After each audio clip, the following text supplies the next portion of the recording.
Genetik adalah kajian mengenai jin, pewarisan dan variasi dalam organisma.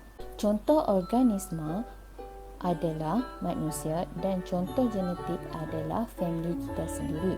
Okey, dalam ni cikgu bagi contoh. Mak awak mewakili baju hijau dan ayah awak mewakili baju biru. Hasil perkahwinan mereka berhasillah awak baju kuning. Awak mempunyai kulit yang cerah kerana awak mewarisi genetik dominan mak awak iaitu kulit cerah. Manakala kakak awak mempunyai kulit yang gelap kerana mewarisi kulit gelap, genetik dominan kulit gelap ayah awak. Okey, itu adalah pewarisan. Maksudnya awak mewarisi genetik mak dan ayah awak. Tetapi hasil perkahwinan mak dan ayah awak menghasilkan genetik yang variasi. Maksudnya adik-beradik awak mempunyai ciri sifat yang berlainan. Awak kulit cerah dan kakak awak kulit gelap. Itu adalah variasi. Yang pertama, kita masuk sel. Sel awak dah belajar semasa tingkatan 1. Sel adalah unit asas kehidupan. Unit asas bagi manusia adalah sel.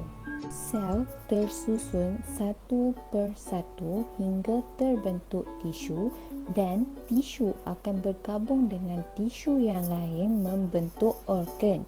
Sebagai contoh adalah jantung, kulit dan perut. Jadi unit asas bagi sesuatu organ adalah sel. Sel pula berbeza mengikut jenis organ dan jenis fungsi. Dan sel ni dikawal oleh nukleus. Seterusnya adalah nukleus. Nukleus fungsi dia adalah mengawal sel. Nukleus akan memastikan sel itu berfungsi dengan bagus dan menjalankan aktiviti-aktiviti yang sepatutnya kepada organ-organ tertentu. Dalam sel juga terdapat kromosom. Kromosom berfungsi memberi maklumat kepada aktiviti-aktiviti sel. Yang ketiga adalah kromosom. Kromosom seseorang individu mewarisi mak dan ayah.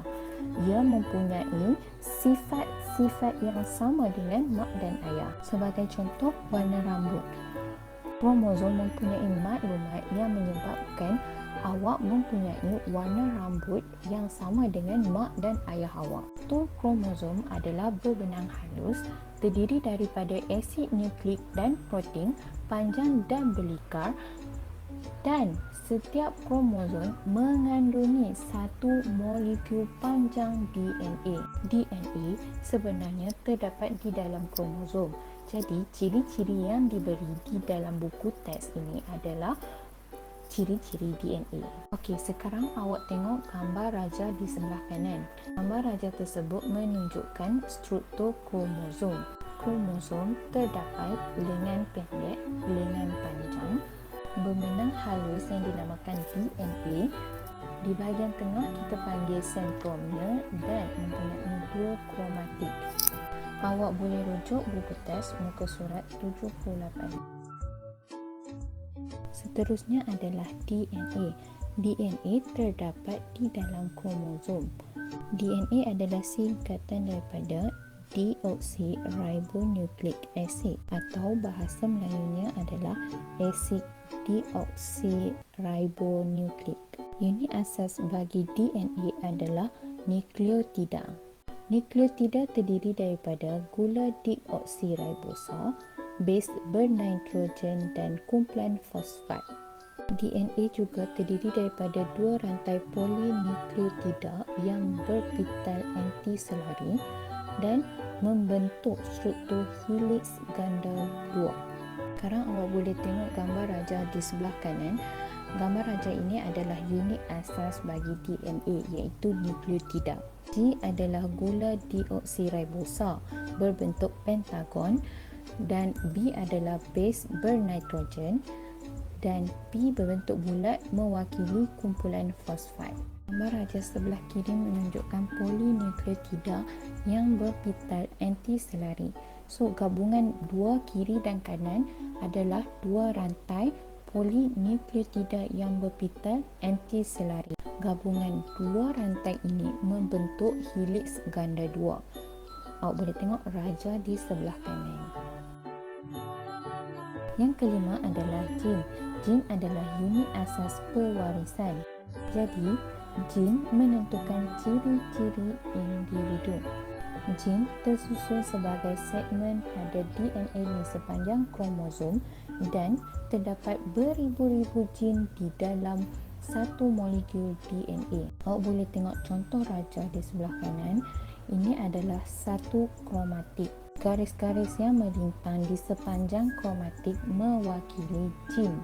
Setiap gen membawa maklumat setiap sifat masing-masing. Sebagai contoh di dalam gambar raja, gen berwarna hijau memprogramkan warna kulit dan gen yang satu lagi memprogramkan warna rambut.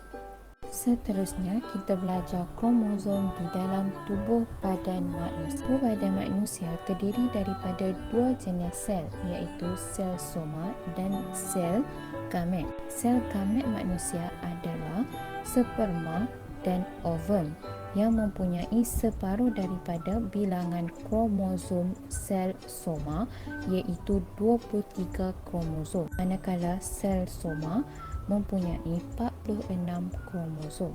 Dalam tajuk ini, kita fokus kepada sel soma. Setiap kromosom wujud berpasangan mengikut bentuk dan saiz yang sama yang dikenali sebagai kromosom homolog. Kromosom manusia terbahagi kepada dua, iaitu autosom dan kromosom seks. Autosom membawa gen yang mengawal sifat, manakala kromosom seks membawa gen yang menentukan jantina. Susunan kromosom dikenali sebagai kariotip.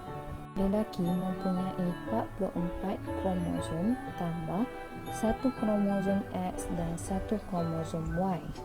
Manakala perempuan mempunyai 44 kromosom tambah 2 kromosom X.